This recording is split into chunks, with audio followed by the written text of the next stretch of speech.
ये जगह दी जा रही है। ये मस्जिद तेरे बाप की जागीर नहीं है, जहाँ जगह मिले वहाँ बैठा कर। यहाँ तेरी हुकूमत नहीं चलती, यहाँ सिर्फ खुदा की हुकूमत चला करती है। किसी के कांधे उछाल के न जाया कर। गरीब ने जगह दे दी, अंदर पहुंचा, जाके घड़ी देख के कहता जल्दी करो जी, देखते नहीं 3 मिनट ज्यादा हो गए, अभी तक खुतबा ही चल रहा है। इमाम को डर लगा, उसने नमाज पढ़ाई, इसने उठा बैठी की, मुर्गे की तरह ठोंगे मारी, मोड़ के चल दिया, आस्तीने ऊपर चढ़ा रहा है। न दुआ मांगी न रोया न गिड़गिड़ाया न इंतजा की। अल्लाह कहता फरिश्तों जरा इससे जाके पूछो ये मेरे घर में क्या कलमा पढ़ने वाला, वो भी हुजूर का, वो कभी हाथ पकड़ के देख या आवाज दे के देख नबी के नाम पे।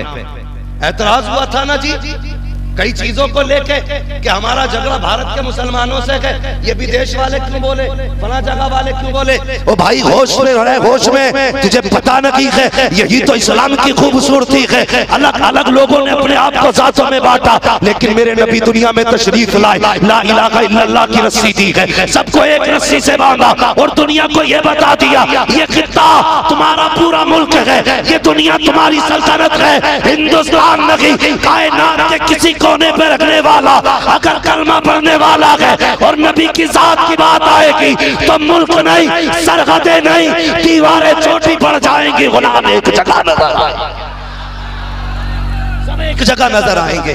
आज एक जगह खड़े हैं, लेकिन तुमसे गुजारिश है जैसे तुम सरहदें पार करके एक जगह बैठे हो, खुदा के वास्ते घर की दीवारें तोड़ के भी एक जगह बैठ जाओ, घर की दीवारें तोड़ के भी एक जगह बैठ जाओ। आज नफरतें हमारे अखरों में कितनी है, इतना बड़ा मजमा जलसे है, मगर सुनना जरा प्यारे, इतने बड़े मजमे में हम दूसरे देश से चल करके आ गए, इंडिया वालों ने इस्तेमाल करके दिखा दिया। जरा लेकिन सच बताइए हमारे बीच किसी की नफरतें नहीं है, भाई भाई से नाराज नहीं। इतने बड़े मजमे में कितने ऐसे होंगे जिसे सालों बीत गए होंगे भाई से नहीं बोला होगा, कितने ऐसे होंगे जिसे महीनों बीत गए होंगे बाप से नहीं बोला होगा। ये जिंदगी हमारी। डॉक्टर इकबाल ने कहा था न संभलोगे तो मिट जाओगे हिंदी मुसलमानों, तुम्हारी दास्तां तक भी न होगी दास्तानों में। आज भी ये नफरत है, कसम खुदा की हुजूर आए ना तो इतना प्यार दिया, दुनिया हुजूर के आगे सबका प्यार बोल गई, सबका प्यार। ये मेरे आका के किरदार और अखलाक का कमाल है। आज इतने हमारे अखलाक घटिया हो गए, घटिया।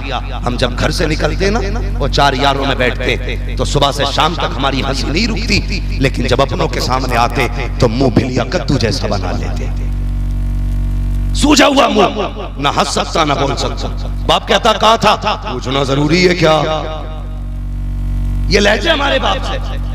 और अगर दोस्त मिल जाए क्या हाल है तो हंस के जवाब हम देते, ओ भाई क्या फायदा। इसे अखलाक कहते, इसे निफाक कहते, इसे मुनाफिकत कहते हैं। जब तुम अपनों के नहीं हो सकते तो तुम परायों के भी नहीं हो सकते।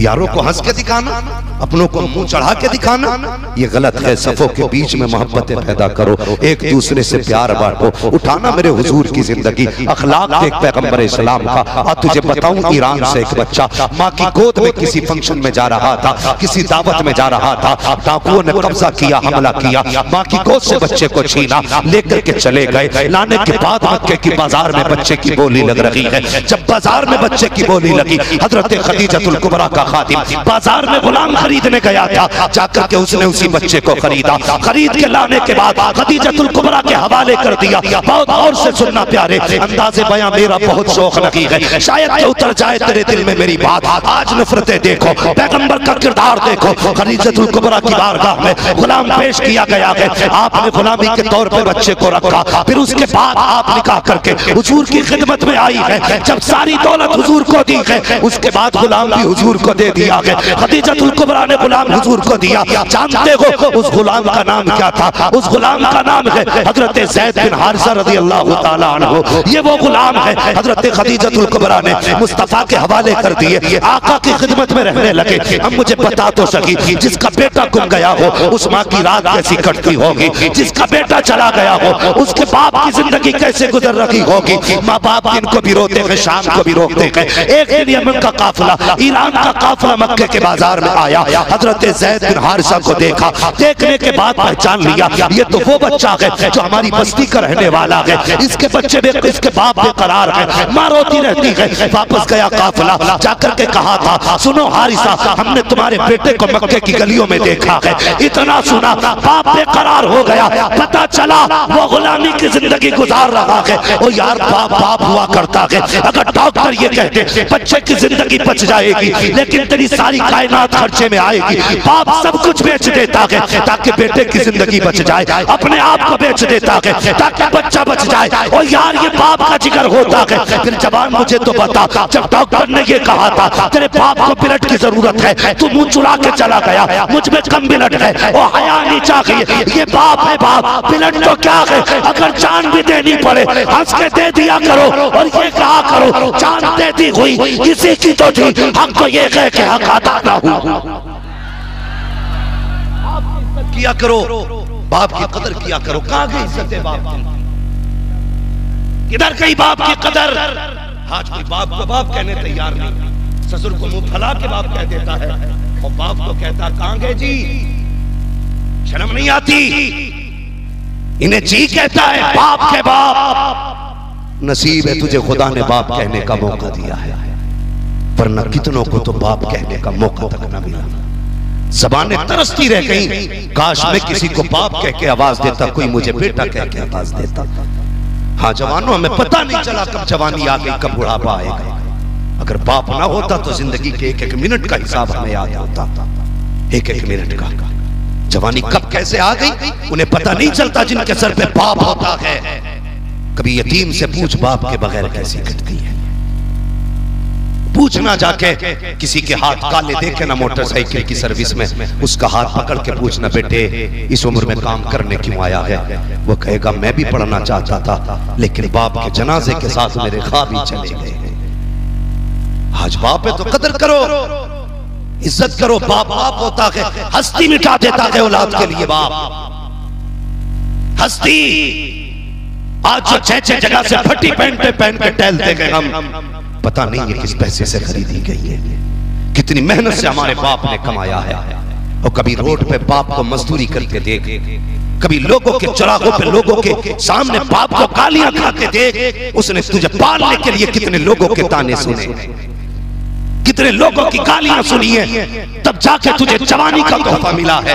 आज जवानी करो बाप को दिखाते हैं, पावर जवानी की बाप को दिखाते हैं। हया नहीं चाहिए। बाप वो होता है जो औलाद के लिए अपनी जात दे देता है। जाओ कभी हॉस्पिटलों में जाके देखो, बाप के लिए औलाद के लिए बाप क्या कहता, कहता डॉक्टर मेरा पूरा खून निकाल लो, मेरे बेटे को बचा लो, मेरा दिल निकाल लो, मेरे बेटे को बचा लो, मेरी किडनी निकाल लो, मेरे बेटे को बचा लो। पूछना इस बाप से क्या तुझे जीने की तमन्ना नहीं, क्या तू दुनिया को प्यार नहीं करता है, क्या दुनिया का ऐश तुझे पसंद नहीं है? वो कहता सब कुछ पसंद है लेकिन बेटे के बगैर कुछ भी पसंद नहीं है। अगर बेटा नहीं तो जिंदगी नहीं। ये बाप का प्यार होता है औलाद से। और औलाद को देखो, कुछ दिन पहले की बात है, बेटे ने माँ को छत से जाके फेंक दिया इसलिए कि उसकी खांसी बर्दाश्त नहीं हो रही थी। और मुझे बता तो सकी, अगर माँ बाप को मारने के बाद तुझे दो रोटी मिल गई तो क्या मिल जाएगा? अगर जन्नत में जाना चाहते हो इनकी इज्जत किया करो, अगर ये राजी हो जाएंगे तभी पैदा करने वाला खुदा राजी। इज्जत करो बाप की, कदर करो बाप की। हाँ पीर पीर अपनी जगह, बेशक पीर शान वाला, लेकिन बाप भी अपनी जगह बाप है। कहते मेरा बाप मेरे सामने अकड़ के बोलता, तुझ में है क्या जो तेरे आगे दब के बोले? बाप के लिए इतना ही काफी है कि वो बाप है, उसके घमंड के लिए इतना काफी है कि वो बाप है। वो कभी ये ना कि मेरा बाप अकड़ के बोलता है। नसीब वाले हैं जिन्हें बाप थप्पड़ मारा करते थे, मुकद्दरों वाले जिन्हें बाप डांटा करते थे। आज हमें बुरा लगता है ना, हम रात को 3 बजे आते तो कहते हैं मैं अपने बाप की भाषा से परेशान हो गया, 3 बजे घर में आऊं, कदम रखने से पहले कहते कुत्ते की तरह सोते हैं, कुत्ते की तरह कदम रखने से पहले जाग जाते। और कहते हैं इतनी रात को आया है, जालिम ये सोया नहीं था, जब से तू गायब था तेरा बाप सोया ही नहीं था, ये तो इंतजार में था बेटा आएगा तब सोऊंगा, बेटा आएगा तब सोऊंगा। तुझसे किसने कह दिया इसने नींद निकाली है? नींद इसे तब आती जब तू बिस्तर पे लेटा होता, नींद से तब आती जब तू घर के अंदर होता। 2 बज गए तू नहीं आया, तू यारों के साथ महफिलों में मस्तियां करता रहा, पार्टियों में मौज करता रहा। जब बाप ने कहा कहाँ था तो कहता मैं कोई बच्चा नहीं हूँ, मुझे भी समझ है, मुझे अच्छे बुरे की तमीज है, तुझे अच्छे बुरे की कोई समझ नहीं है, तुझे कोई तमीज नहीं है, तू क्या जाने अच्छा क्या होता है, तुझे क्या पता क्या बुरा होता है। आज बाप की आवाज तुझे कुत्ते की आवाज लगती है, आज तुझे बाप की आवाज से नफरत है। निकले मेरी बात, नोट करके चला जा, कल जब यही बात जनाजे में लेटेगा, सफेद कपड़ा पहन के निकल जाएगा और तू आधी रात को घर में आएगा, तुझे कोई टोकने वाला ना होगा, कोई पूछने वाला ना होगा, कोई आवाज देने वाला ना होगा। उस दिन तू रो के कहेगा काश आज बाप होता, आज आवाज देने वाला होता। याद रख, चारपाई तो होगी लेकिन आवाज देने वाला ना होगा, लाठी तो होगी कोई पकड़ के चलने वाला ना होगा, घर तो होगा कोई टोकने वाला ना होगा। उस दिन तुझे पता चलेगा तूने आज किस चीज को खो दिया है, आज कौन सी दौलत तूने खो दी है। अगर बाप है तो इज्जत किया करो, कदर किया करो। याद रखो हर किसी को बाप नहीं मिलते, बाप उसको मिलते हैं जिसके नसीब वाला हुआ करते हैं। हाँ, उसे बाप मिलते हैं जिसके नसीब वाला होते हैं, जिसके नसीब बुलंद होते हैं। बाप बाप है ना। हजरत ज़ैद बिन हारिसा हुजूर की खिदमत में बचपन था। हजरत हारिसा को पता चला मेरा बेटा मक्के में कैदी बना है। अपने भाई को बुलाया, का पता चल गया तुम्हारे भतीजे का। कहा कहाँ के मक्के में है। का फिर का सुना है गुलामी की जिंदगी गुजार रहा है मेरा बेटा, गुलामी की जिंदगी। एक बात मुझे बड़ी अच्छी लगी, कभी कभी सोशल मीडिया पे भी कोई सही बात हो जाती है। इम्तियाज भाई सारी बातें बकवास नहीं होती, कभी कभी कोई अच्छी बात कह जाता। वो किसी ने पूछा एक बात बता, माँ बच्चे को गोद में क्यों उठाती है, बाप बेटे को कांधे पे क्यों उठाता है। तो उसने बड़ा प्यारा जवाब दिया। उसने कहा माँ बच्चे को गोद में इसलिए उठा के रखती है, वो चाहती है मैं जहां तक देखती हूँ मेरा बेटा भी वहां तक देख ले। ये माँ इसलिए गोद तक उठाती है कि जहां तक मैं देखती हूँ वहां तक मेरा बेटा देखे। कहा फिर बाप कंधे तक क्यों उठाया। उसने कहा बाप इसलिए उठाता है कि जहां तक मैं देखता हूँ मेरा बेटा उससे भी आगे का देख लिया। कहते हो ना अपने बाप से कि क्या बनाया पूरी जिंदगी में, और यार तुझे यहां से यहां पहुंचा दिया, और क्या चाहती है तुझे जिंदगी। खाना बाप के लिए तुमने क्या बनाया, एक छप्पर न डाल सके और शर्म कर। कभी पड़ोसी से पूछिए छप्पर क्यों ना पड़ा, कभी पूछ पड़ोसी से ये पर्दे की जगह किवाड़ क्यों ना लगे। ये कहेंगे तेरे घर के खर्चे मुश्किल से चलते थे, लेकिन जब तू आया ना तूने बाप की मुसीबतें बढ़ा दी थी। कैसे का तेरे बाप की कमाई तो 250 थी, एक एक दिन में तेरे 300 रुपए 600 रुपए के शौक होते थे। इसलिए बाप तरक्की ना कर सका क्योंकि उसे तेरे ख्वाब पूरे करने थे, तेरे ख्वाब पूरे करने थे। बाप ने चचा से कहा भैया जितनी दौलत है सारी ले लो। का किस लिए पता नहीं कि किसने खरीद रखा है बेटे को। अगर हमारी कुल कायनात भी मांगेगा ना तो हम दे के बेटे को आजाद करा के लाएंगे। ये बाप का प्यार था हजरत हारिसा का। सफर करते करते मक्का शरीफ आ गए, पता किया मेरा बेटा किसके घर है। किसी ने कहा खदीजतुल कुबरा के घर पे है। कहा कौन खदीजतुल कुबरा। का वो मलका-ए अरब है, उनसे बड़ी दौलत वाली कोई खातून ही नहीं। का अच्छा, का और कौन। का उनके शोहर मोहम्मद है। उसने कहा ये लोग हैं कैसे। लोगों ने कहा ये पूछते हो कैसे है। कहा हाँ। अब जरा सुनना, जब सवाल करने वाले ने सवाल किया ना ये कैसे है।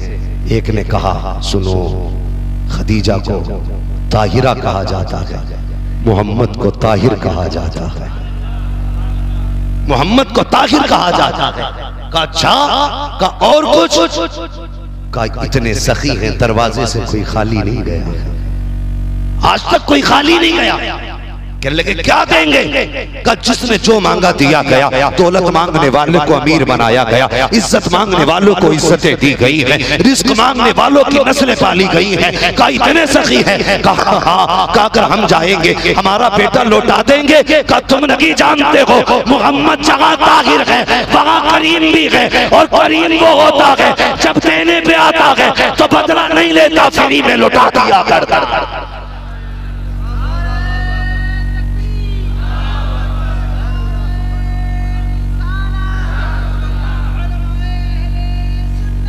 आज पता चला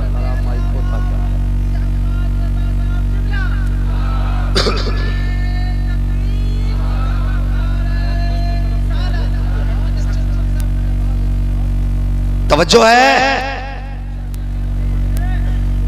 तैयार है सारे? कह दे या रसूल अल्लाह। और थक के नहीं बैठे हो तो जरा जोर से कह दो या रसूल अल्लाह।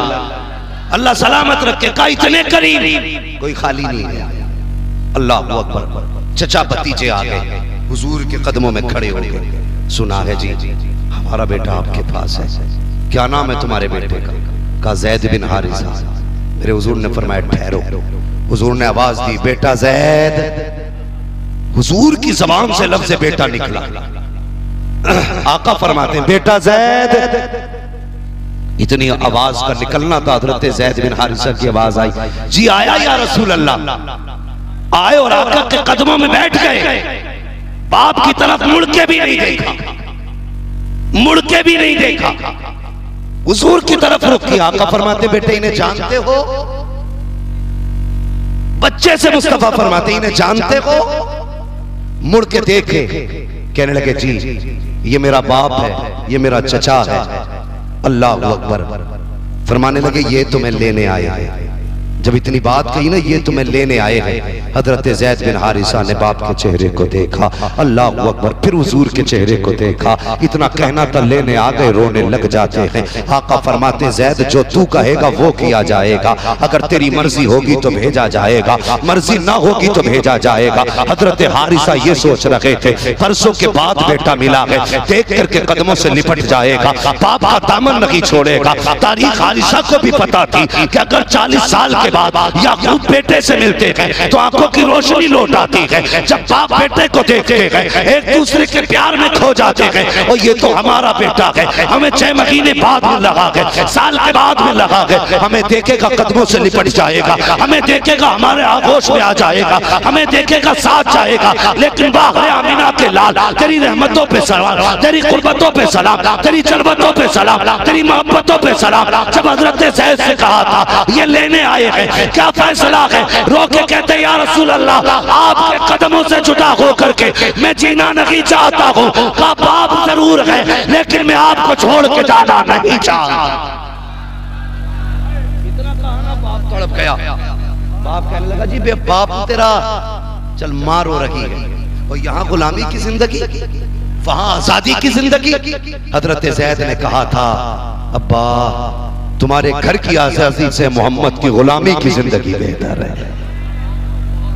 मैं सब कुछ छोड़ सकता हूं, हुजूर को नहीं छोड़ सकता, छोड़ नहीं सकता मुस्तफा। जब ना छोड़ा ना फैसला हुआ, हुजूर ने वही हाथ पकड़ा, हरम शरीफ में आए। और आने के बाद मक्के के लोग बैठे थे, ऐलान कर दिया लोगों आज से जैद मोहम्मद का बेटा। अल्लाह अकबर। ये डर था लोगों में, बाप को डर था गुलाम में बेटा बना मुसीबत में होगा। लेकिन जब हुजूर की कुर्बानियां और हुजूर का प्यार देखा ना तो कहने लगे छोड़ के जाना ही बेहतर है, इसलिए कि ये तो मुझसे भी ज्यादा मेरे बेटे को प्यार दे रहे हैं। ये अखलाक थे हुजूर के। आज हमारे अखलाक क्या जानते हो? अभी कुछ दुख भरी बात बताने लगा। अल्लाह ना करे किसी का बेटा मां के बगैर जिंदगी गुजारे। ये बात भी बड़ी तकलीफ के साथ कहता हूं, कई सारे फोन इस ताल्लुक से हैं। कभी ये बात भी बताओ उन लोगों को जो दूसरा निकाह करते हैं पहली बीवी के इंतकाल के बाद, उनसे जरा ये पूछना कि दूसरी बीवी लाने के बाद बच्चों की जिंदगी कैसी गुजरती है, कभी तूने देखी है कि नहीं? कभी पता है कि नहीं कि मां के बगैर जिंदगी बच्चों की कैसी होती है? आज हमारे समाज को दूसरे निकाह करने की बड़ा शौक है। बीवी का 40वां हुआ दूसरा निकाह तैयार, 6-6 साल हो गए मुड़ के बच्चे नहीं देखे। हाँ मेरे पास बच्चों के फोन आते हैं। जानते हो यतीम वो होते हैं जिनके बाप मर जाते हैं, मिस्कीन वो होते हैं जिनकी माँ मर जाया करती है। कितने मिस्कीनों के फोन आते हैं, मौलाना जरा कुछ करिए, हमारा बाप हमें नहीं देख रहा है, दूसरी बीवी से जो बच्चे हैं उन्हीं के साथ जिंदगी गुजार रहा है। ओ हया कर, तुझे शर्म आनी चाहिए। तूने जिंदगी के ऐशो इशरत के लिए, बिस्तर की मौज मस्ती के लिए अपने बच्चों से नजर फेरी है। याद रख, तू बेखबर हो सकता है बच्चों से, लेकिन मुस्तफा बेखबर नहीं हो सकते हैं। आका को हर एक की खबर है। अगर कोई मिस्कीन इसलिए रोया कि बाप ने नजरें फेर ली है, कोई इसलिए रोया कि माँ ने सताया है, तो यहाँ तो चैन से जी सकते हो, मर के कब्र में आओगे तो याद रखना, न कब्र में चैन मिलेगा ना हशर में चैन मिलेगा।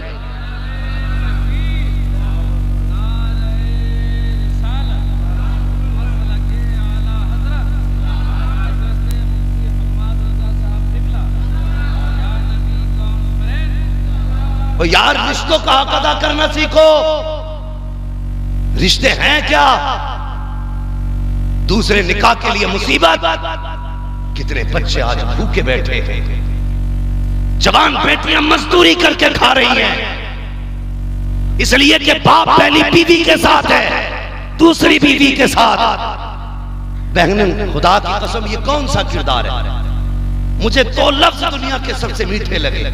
मुझे, मैं नहीं जानता किसको क्या लगता है। सबसे मीठा लफ्ज मुझे मां लगता है, और दूसरा मीठा लफ्ज मुझे बहन लगता है। हाँ, सबसे मीठा लफ्ज। एक तस्वीर आई थी, बारिश की तस्वीर।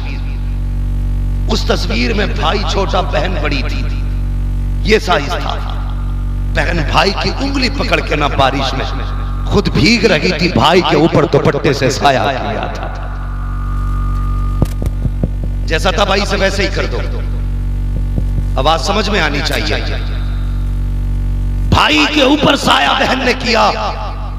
जब बाप बीवियों के नशों में आकर के औलाद छोड़ देते हैं, तब भाइयों को मां बन के बहनें पाला करती हैं।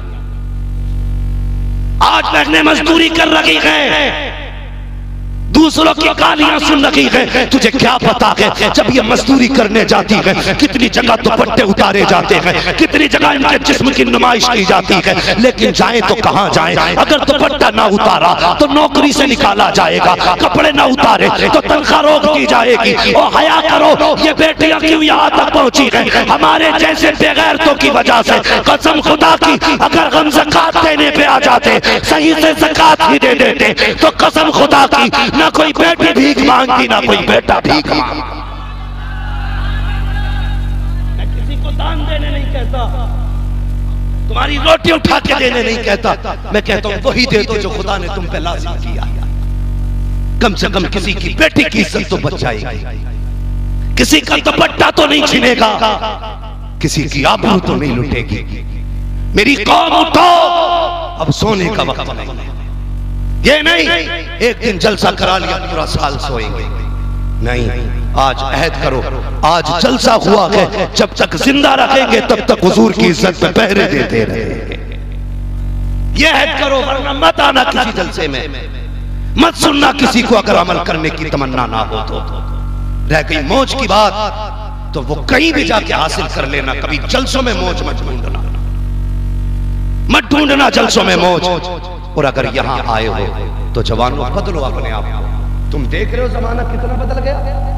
अल्लाह माफ करे, कड़वी बात है कह दूं, बुरा तो नहीं मानेंगे। जो लोग 10 बजे सो के उठते थे, आज 3 बजे उठ जा रहे हैं। और जिस कौम को हुजूर ने 4 बजे उठने का टाइम दिया था, वो 11 बजे आंखें मसल रही है। कई जगह लोग मिलते हैं, मुफ्ती साहब तुम तो ठेकेदार हो, ऐसा तावीज दे दो मेरी गोलक 2 दिन में भर जाए। मौलवी तावीज लिए घूम रहा जेब में। और हमारी कौम इतनी बेवकूफ हो चुकी है, ये सोचती है जिसे तावीज आता वो सबसे पहुंचा हुआ है। नहीं, वो सबसे पहुंचा हुआ नहीं, सबसे पहुंचा हुआ वो है जो हाथ यहां पकड़ता है, रिश्ता मदीने वाले से जोड़ दे। मैं तुम्हें तावीज के झांके में रख के नहीं जाऊंगा, ये नहीं कह के जाऊंगा इनसे कुल वल्लाह का नक्श ले लेना, इनसे फलक का नक्श ले लेना, इनसे सूरह रहमान का नक्श ले लेना। बल्कि ये कह के जाऊंगा, मेरी कौम के जवान मुझे पता है 11 बजे क्यों उठते हो, इसलिए कि 3 बजे सोया करते हो, इसलिए 11 बजे उठ रहे हो। 3 बजे तक तुम IAS की तैयारी नहीं कर रहे हो, PUMS की तैयारी नहीं कर रहे हो, MBBS की तैयारी तुम नहीं कर रहे हो। सिर्फ रात भर 3 बजे तक तुम मोबाइल पे मौज मस्ती की वीडियो देखा करते हो, अपनी की बेटियों को नाचता हुआ देखते हो मोबाइलों में, अपनी बहनों के कपड़े उतरते हुए देखते हो मोबाइलों में, इसलिए 3 बज जाते हैं।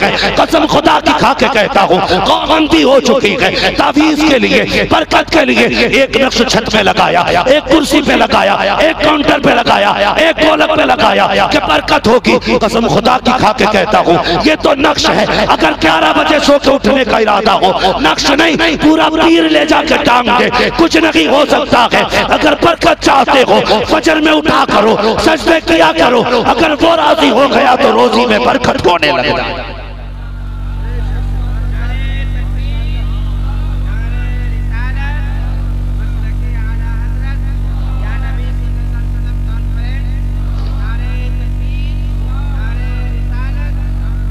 जल्दी सोया करो, जल्दी उठा करो। हाँ, लेकिन हम सोते 3 बजे, उठते 11 बजे। मौलवी तावीज कर, दुकान पे ग्राहक नहीं आ रहा। सारे बैठे ना, सारे मुसलमान है ना, बोलो सारे मुसलमान है ना, सारे हुजूर के उम्मती हैं। ईमानदारी से बताना, जिसका अकीदा वही बोले। हुजूर इशारा कर दे तो सूरज पलटा के नहीं, जिनका अकीदा वही बोले, सूरज पलटा के नहीं, चांद के 2 टुकड़े हुए के नहीं, हुजूर ने बुलाया दरख्त आया के नहीं, अबू जहल की मुट्ठी में पत्थर बोले के नहीं। हम जानते हैं नबी जो कहते हैं वो होता है। तो सुन नबी ने क्या कहा, आका ने हाथ उठा के कहा था, या अल्लाह मेरी उम्मत के सुबह के वक्त में बरकत अता फरमा। हुजूर ने उम्मत के लिए सुबह के वक्त की बरकत मांगी थी। उम्मत 10 बजे तक सोती है, बरकत का वक्त निकल गया। बता कर तूने नबी की दुआ का ख्याल ना किया तो तुझे रोजी कहां से मिलेगी, बरकतें कहां से मिलेंगी। आजा मस्जिद में आजा, सजदा कर ले, अपने रब को राजी कर ले। अगर तूने सजदे में सर रख दिया, 4 रकात नमाज अदा कर, उसके बाद सीधा दुकान पे चला जा। मसीहत का नकीब कहता है, आजा सजदा करके तूने मुझे राजी कर लिया है, मैं रोजी करके तुझे राजी करने वाला।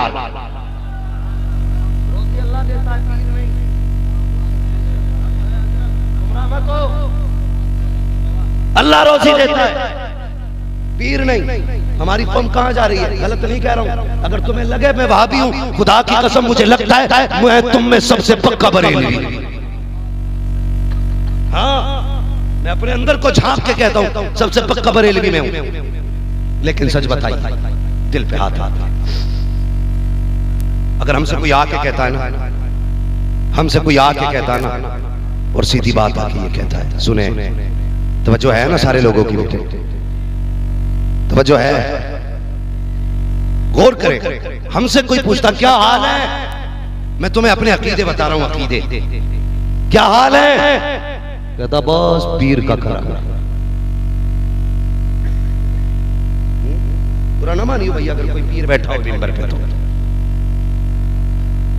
हम भी पीर हैं भाई, खिलाफत हम पे भी है, ये बात अलग है कि अभी हमने इधर काम नहीं किया।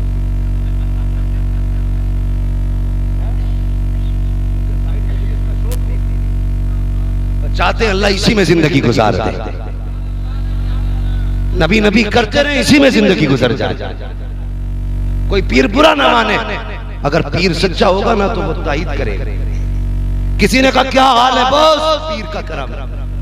अल्लाह कहता सुन, जमीन का सीना चीर के ताने की कोपल मैंने निकाली, हरियाली को 2 पत्तियां मैंने दी, जब वो बाहर निकली तो शबनम से मुंह मैंने धोया, हवाओं के झोंके से झूला मैंने झुलाया, चांदनी से रौनक मैंने बख्शी, सूरज से पावर मैंने दी, मैंने एक बाल में 70 दाने बनाए, और तू कहता पीर का कर्म है। बता हमने क्या किया, हमारा कर्म किधर गया। तो कभी ये मत कहना पीर का कर्म है, अगर कहना हो तो ये कह तो आए पीर की है कर्म खुदा का हो रहा है।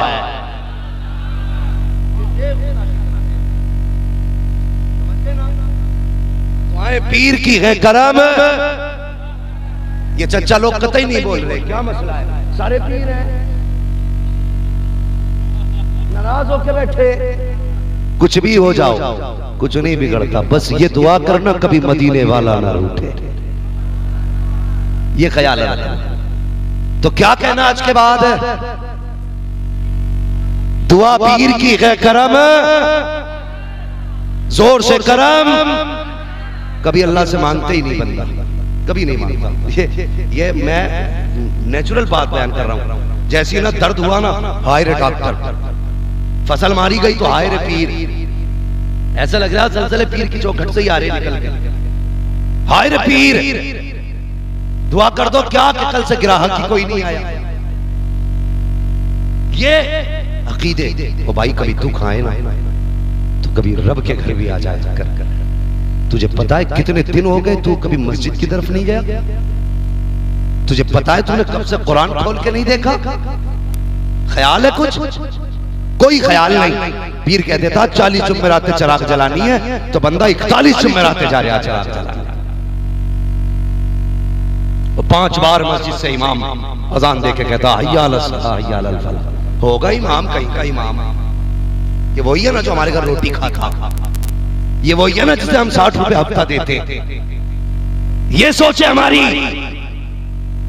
और ऐसी सोच वाले ना यहां कामयाब है ना वहां कामयाब है।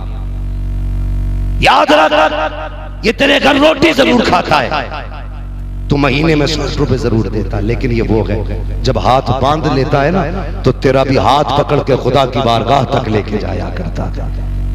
ये है 5 वक्त का इमाम। लेकिन मसला ही कोई नहीं है, मुसीबत आई है ना तो सीधे पीर के पास चलो। ओ भाई कभी रब की चौखट पे आ जाया करो।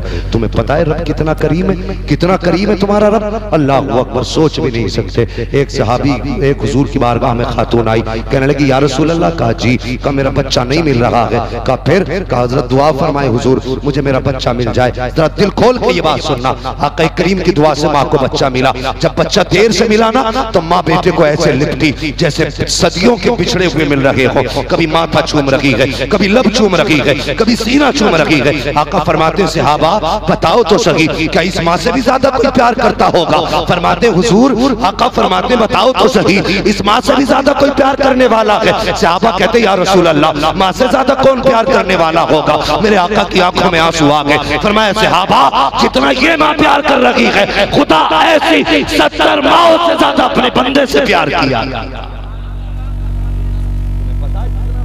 अपने बंदे से ऐसी 70 माओं से ज्यादा प्यार करता है, लेकिन कभी हमने उसे पहचाना नहीं, कभी आवाज नहीं दी।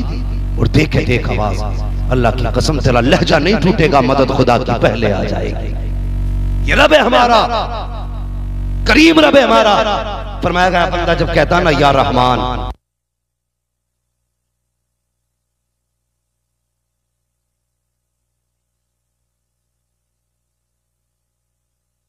मस्जिद में आएगा पहले सफेद झाड़ ले आए, धूल नहीं दिखी है, सफों में कितनी मिट्टी है। सेठ साहब आए मस्जिद में, दामन झाड़, हमारे कपड़े मैले हो जाएंगे। अल्लाह कहता फरिश्ते इससे पूछो, इसे सबकी मिट्टी तो दिखाई दे गई, अपने दिल का मैल दिखाई नहीं दिया। इससे पूछो तो सही, ये सफेद झाड़ के देख रहा है, अगर ये बदन को लग गई एक बार पानी पड़ेगा धुल जाएगा, लेकिन जो मिट्टी जो मैल इसके दिल पे चढ़ा है वो पानी से नहीं धुलेगा। इससे कह दो अगर ये दिल धोना चाहता है तो इस मिट्टी से नफरत न कर, उस मिट्टी को छुटा जो दिल के अंदर है। अगर वो साफ हो गई सारा जमाना रोशन नजर आने लग जाए। करो जवानों, कामयाबी चाहते हो ना तो किसी के चक्कर में ना पड़ना। आ जाना तावीज कर देंगे, आ जाना कलम पढ़ देंगे। अगर कलम पढ़ने से पीर के ना अगर आईएएस बना करते तो सबसे बड़ा आईएएस पीर का बेटा होता। हजरत शेख सादी शिराजी रहमतुल्लाह तआला अलैह बड़ी प्यारी बात आपने फरमाते हैं कि पहले अपने हिस्से का काम करो फिर दुआ करो। पहले हिस्से का काम करो फिर दुआ करो। समझ रहे हैं? आगे रोटी रख लो, फिर उसके बाद करो या अल्लाह मेरे मुंह में डाल दे। कब तक आ जाएगी? सारी मुस्तजाबुद्दाबाद बैठे, आ सकती है जल्दी? शेख सादी फरमाते नहीं, रोटी आगे रखी है ना, हाथ बढ़ा, फिर कह अल्लाह इस हाथ को मेरे मुंह तक लाने की तौफीक बख्श दे, फिर देख रोटी कैसे मुंह तक आती है। हम हिस्से का काम ही करना नहीं जानते। हम बेटी के हम रोटी जब खाने बैठे ना तो उसके हिस्से का काम ही नहीं करना जानते ना, अपने हिस्से का काम नहीं करते, कहते दुआ करो जी दुआ। बेटा भी मोबाइल चला रहा 3 बजे तक ना, हजरत पढ़ देंगे पहन पढ़वा ले बेटे, ना हजरत ही बचेगा ना तू ही बचे, तू इधर फेल वो उधर फेल। बचो यार, हम ज्यादातर ना खुदा परस्ती छोड़ के पीर परस्ती पे आ गए। हमने खुदा परस्ती छोड़ के पीर परस्ती पे आ गए। अल्लाह तौफीक देना, खुदा परस्ती पे आओ, पलटो खुदा की तरफ, अल्लाह से मांगा करो यार। उससे जब मांगा जाता है ना, फिर वो टाला नहीं करता, फिर वो दे दिया करता है। लेकिन मांगने की आदत ही नहीं है ना। मांगे कैसे? कहते 5 टाइम की पढ़ लो मस्जिद में, फिर भी काम नहीं हो रहा। मैंने देखा 5 टाइम वालों को मस्जिद में हाथ पूरे आते नहीं सीने की बराबर, ऐसे आया और ऐसे ही चले गए। 2 मिनट हाथ नहीं रोक सकता दुआ में। इसे मांगना कहते? बता, कभी बगैर रोए बच्चे को माँ ने दूध पिलाया? जब तक रोए ना माँ दूध नहीं पिलाती।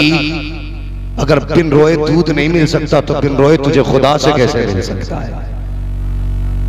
कुछ तो रो भी ना सकता, मुंह बना ले, तुझसे मुंह भी नहीं बनता, बनेगा कहां से? ठेकेदार जो ठहरा जाता मस्जिद में यूं ऐसे जाके पहले गेट पे पैर मारेगा, धड़ाक से नमाज के पीछे मुड़ के देखते तूफान आ गया, दिखे नहीं, पता चला सेठ आए, ये खुला हुआ यहाँ था, यूं ऐसा लग रहा मस्जिद में नहीं ससुराल में आ रहा है, कॉलर चढ़ाता आ रहा ऐसे, और उसके बाद आके ना ऐसे देखता सबको, जैसे ये निजाम चला रहा है मस्जिद का।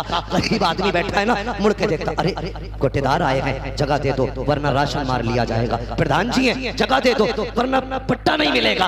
गरीब सा रख गया, आइए साहब आइए, जगह दी जा रही है, ये मस्जिद तेरे बाप की जागीर नहीं है, जहाँ जगह मिले वहाँ बैठा कर, यहाँ तेरी हुकूमत नहीं चलती, यहाँ सिर्फ खुदा की हुकूमत चला करती है, किसी के कांधे उछाल के न जाया कर। गरीब ने जगह दे दी, अंदर पहुंचा, जाके घड़ी देख के कहता जल्दी करो जी, देखते नहीं 3 मिनट ज्यादा हो गए, अभी तक खुतबा ही चल रहा। इमाम को डर लगा, उसने नमाज पढ़ाई, इसने उल्टा बैठी की, मुर्गे की तरह ठोंगे मारी, मोड़ के चल दिया, आस्तीने ऊपर चढ़ा रखा है, न दुआ मांगी न रोया, न गिड़गिड़ाया न इंतजा की। अल्लाह कहता फरिश्तों जरा इससे जाके पूछो ये मेरे घर में क्या करने आया था, मुझे डराने के लिए आया था या मेरी इबादत करने आया था? अगर इबादत करने आया था तो इससे पूछो अकड़ के क्यों आया था, इससे कह दो अगर इस अकड़ में रखेगा मुझे मेरी इज्जत की कसम है उस वक्त तक मौत नहीं दूंगा जब तक इसे इसकी औकात दिखा नहीं दूंगा।